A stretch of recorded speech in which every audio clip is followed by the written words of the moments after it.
샬롬. 오늘도 하나님의 말씀으로 승리하는 저와 여러분들 되시기를 주님의 이름으로 소원합니다.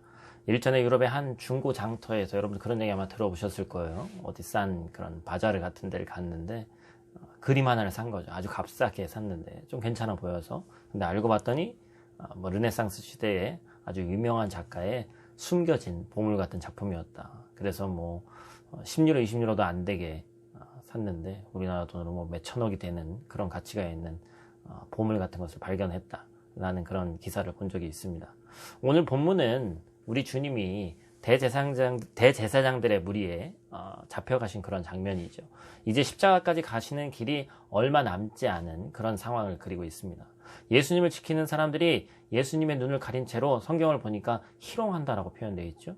예수님을 친 사람이 누군지 네가 선지자가 맞다면 맞춰봐라 이러고 있는 거예요. 주님께서 그동안 자신이 그리스도이심을 여러 곳에서 밝혔지만 사람들의 인정과 판단에 개의치 않으셨습니다. 하나님이 하나님 되심은 사람이 뭐라고 하는 것에 달려있는 것이 아니기 때문이죠. 지금도 하나님을 증명하러 요구하라는 사람들이 있습니다. 하지만 하나님은 증명이 필요 없습니다. 더불어 증명한다 한들 예수님 당시의 사람들처럼 믿지 않으려고 하는 그들에게는 그 무엇을 보여도 믿지 않기 때문이겠죠. 보여줌이 먼저가 아니라 믿음이 먼저입니다. 우리는 하나님을 내 방식으로 증명하려 하지 말고 믿음의 삶으로 복음과 하나님을 드러내는 신실한 성도가 우리가 먼저 되는 것이 중요하다는 사실을 잊지 말아야 됩니다. 그리고 주님에 대해서 구구한 설명 대신에 조만간 보게 될 놀라운 장면을 본문에서 언급하시죠. 69절입니다. 제가 읽어드릴게요. 그러나 이제부터는 인자가 하나님의 권능의 우편에 앉아 있으리라 하시니, 예수님은 인자라는 그런 표현으로 종종 등장을 하시는데, 이것은 당시 유대인들에게 가장 인기가 있고 대제사장들과 서기관들이라면 당연히 알고 있을 다니엘서에 나와 있는 그런 한 장면을 언급하신 겁니다. 주님은 그들이 알고 있는 방식으로 그들의 지식을 역으로 공격을 하죠. 다니엘서 7장 13절과 14절에 방금 전에 나와 있는 근거가 되는 말씀이 쓰여져 있습니다. 제가 읽어드릴게요.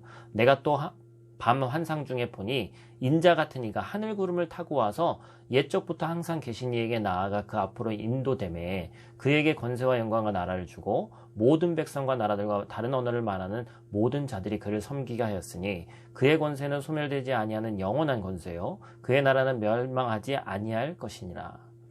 예수님께서 종종 자신을 향해서 인자라는 표현을 쓰시겠다라고 말씀드렸죠.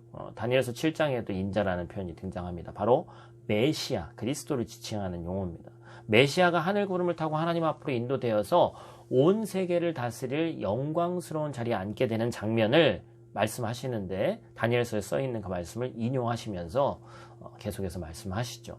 누가복음의 저자인 누가는 누가복음의 마지막 24장 끝부분과 또 누가의 다른 책 사도행전이죠. 첫 부분에 예수님께서 구름이 하늘 위로 올라가시는 장면을 기록함으로써 예수님의 말씀이 실제로 이루어졌고 그분이 바로 다니엘서에 예언된 하나님의 권능의 우편에 앉으실 메시아라는 사실을 증거하죠.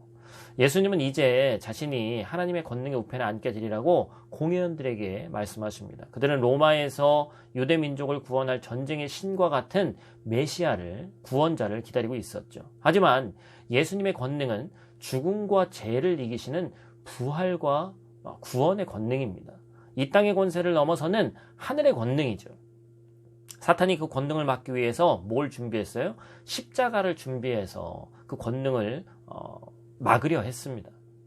예수님은 바로 그 패배와 실패의 상징인 십자가에서 도리어 능력을 시작하셨죠.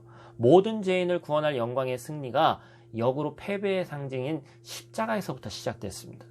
지금도 예수님의 능력은 이 땅에서의 잘됨과 평안에 국한되어 있지 않습니다. 십자가를 통해서 나의 영혼을 준비하신 예수님을 찬양하는, 그리고 오늘 하루가 되시길, 또한 말씀을 듣는 삶에서 말씀을 적용하는 삶이 되시기를 주님의 이름으로 축원드립니다. 우리 함께 기도하겠습니다. 하나님, 우리를 사랑하셔서 독생자 아들 예수를 우리에게 주시고 그 수치와 치욕을 감내하며 우리를 구원하시기 위해 십자가의 길로 가신 주님의 이름을 찬양합니다. 오늘 하루 하나님의 자녀로서의 삶을 살아나가기를 원합니다. 세상은 점점 더 자극적인 것들을 원하지만 우리 다시 근본으로 돌아가 내 삶 가운데 예수 그리스도의 살아계심을 증명하길 원합니다. 세상의 기준이 아니라 하나님 나라의 기준으로 살아가는 우리 되게 하시고 이 땅의 복을 구하는 것이 영원한 하나님 나라의 복을 구하며 승리하는 오늘 하루 될 수 있도록 하여 주시옵소서. 오늘 하루도 우리와 함께 하실 하나님을 기대하오며 승리의 이름 되신 예수님 귀하신 이름으로 기도드립니다. 아멘.